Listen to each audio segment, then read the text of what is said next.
வணக்கங்க. இன்றைக்கி நம்ம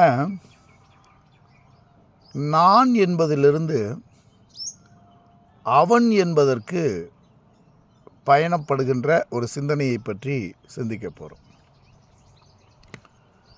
இந்த நான் என்ற சொல்லும் இந்த நான் என்ற எண்ணமும் தான் நமது வாழ்க்கையிலே நமக்கு ஏற்படக்கூடிய இன்ப துன்பங்கள் இரண்டிற்கும் அடிப்படையாக அமைந்து போகிறது.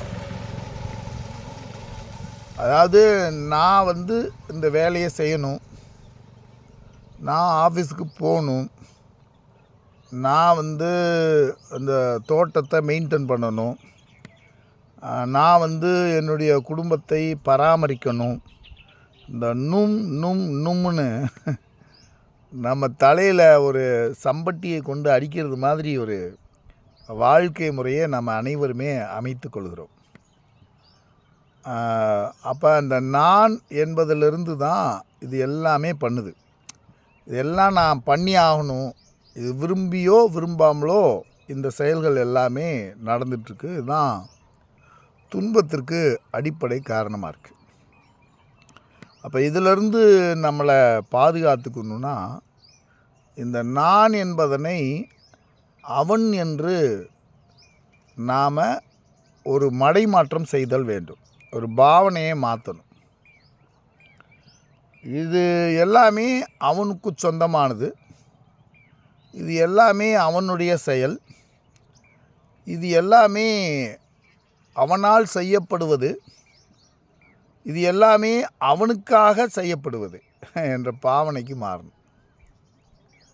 இது யார்? அவன். ஆனால் அந்த அவனும் நான் தான். ஆனால் நான் என்ற எண்ணத்தோடு நாம் ஒரு காரியத்தை செய்யும்போது இந்த உடலுக்குரிய உடல் அல்லது மனம் என்ற ஒரு எல்லை கட்டிய வடிவிலே நின்று அந்த செயல்கள் எல்லாமே நடைபெறுகிறது. அப்போ அதில் ஏற்படக்கூடிய இன்ப துன்பங்களை நாம் அனுபவிக்கிறோம். இப்போ அவன் என்ற இந்த பரந்துபட்ட சிந்தனையில் அந்த அவனாக ஒன்று இருக்கிறது. எடுத்தோடனே நமக்கு அது புரியாது. அதை இறைவன் என்று நாம் ஒரு பாவித்து கொள்ள வேண்டும். இறைவன் தான். அது எடுத்த நிலையிலேயே அந்த இறைவன் தான் நான் என்ற சிந்தனை நமக்குள் எழாது. எனவே அதை அவன் என்று வைத்து கொள்ள வேண்டும். அவன்தான் அனைத்து காரியத்தையும் நிறைவேற்றுகிறான். அவனுக்காக இந்த உலகில் உள்ள அனைத்து ஜீவராசிகளும் செயல்களை செய்து கொண்டிருக்கின்றன. அவனே அனைத்து செயல்களையும் செய்து கொண்டிருக்கிறான். அவனுக்காகவே அனைத்து செயல்களும் நிறைவேறி கொண்டிருக்கின்றன. அனைத்தும் அவனாகவே இருக்கிறான். அவன் எந்த செயலை தேர்ந்தெடுத்து செய்வானோ அந்த செயலை என் மூலமாக செய்கிறான். அவன் எந்த செயலை செய்ய மாட்டானோ அதை என் மூலம் செய்யாமல் இருக்கிறான் என்ற ஒரு மேலோட்டமான பாவனைக்குள்ளே போகணும்.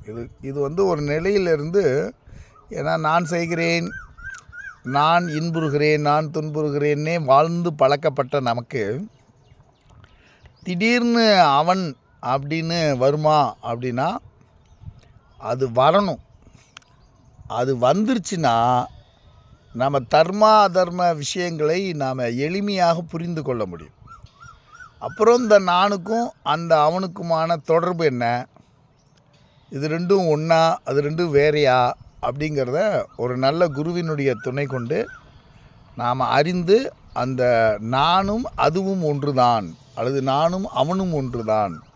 அவன் என்ற சொல்லும் இந்த நான் என்ற சொல்லும் வெவ்வேறு பதங்களை குறிப்பதாக இருந்தாலும் அவற்றுக்குரிய ஒற்றுமை என்ன, அவற்றை நாம் எவ்வாறு தவறுதலாக புரிந்து கொண்டிருக்கிறோம் என்று இந்த மகா வாக்கிய விசாரத்தின் மூலமாக அதெல்லாம் நம்மளுடைய ஆச்சாரியர்கள் நமக்கு விளக்கி நம்மை புரிய வைப்பார்கள். அப்போ செயல் தூய்மை ஏற்படணும்னா நான் செய்கிறேன் என்ற எண்ணத்திலிருந்து நான் நான் அனுபவிக்கிறேன் என்ற எண்ணத்திலிருந்து வெளியேறி அவன் செய்கிறான், அவனே அனுபவிக்கிறான் என்ற ஒரு பரந்துபட்ட சிந்தனைக்குள்ளே நாம் சென்று ஆழமாக அதிலேயே திளைத்திருக்கும்போது நமக்கு என்ன ஆகிடுதுன்னா,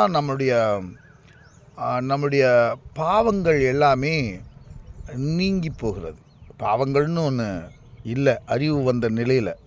அறிவில்லாத நிலையில் நிச்சயமாக பாவம் இருக்கிறது. அப்போ அந்த அறியாமை முழுமையாக நீங்க வேண்டுமென்றால் செயல் தூய்மை வேண்டும்.